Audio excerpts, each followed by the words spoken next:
সকাল সকাল চলে যাচ্ছি হসপিটালে। সকালে যাত্রাটা শুরু জ্যাম দিয়ে। ঢাকা শহর মানেই জ্যামের শহর। ঢাকা শহরে জ্যাম না পাওয়া মানে স্বপ্নের মতো, তবে এমনটা খুবই কম হয়।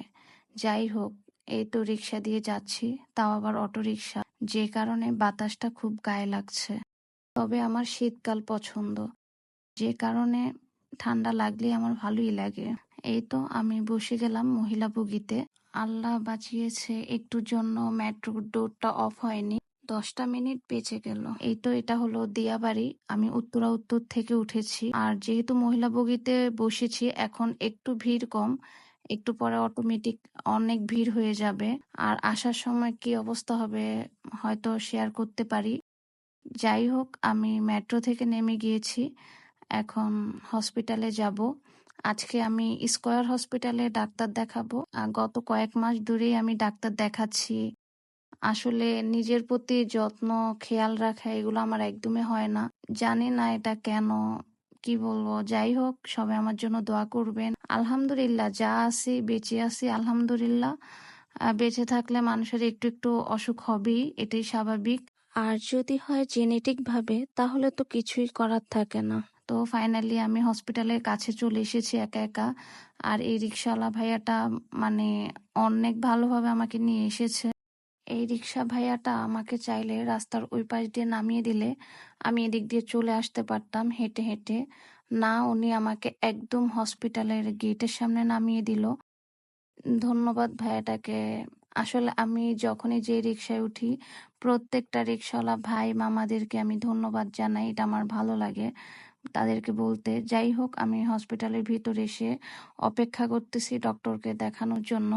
তো আমার ডক্টরের সাথে কথা বলা শেষ, চেক আপ করা শেষ, অ্যান্ড এখানে আমার কিছু ইনফরমেশন নেওয়া লেগেছে।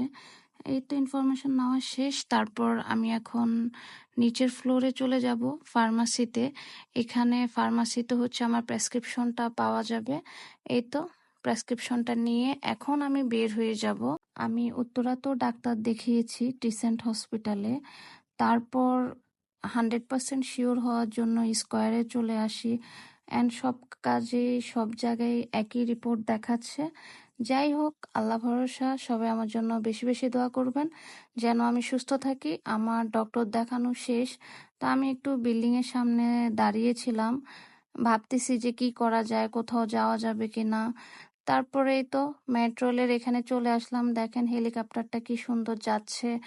ভাবলাম একা একা ঘোরাটা ঠিক হবে না, যদি আবার রাস্তাঘাটে পড়ে যাই কে আমাকে দেখবে। তাই আর কি, মেট্রোতেই আবার বাসায় চলে যাব।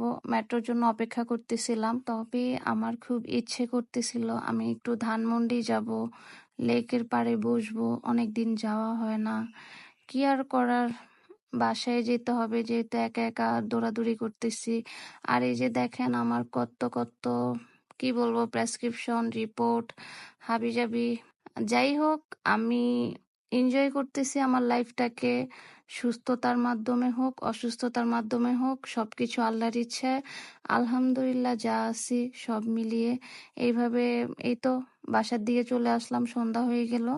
এখন একটু লাস্ট ফার্মাতে যাচ্ছি, এখানে কিছু মেডিসিন কিনে বাসায় চলে যাব।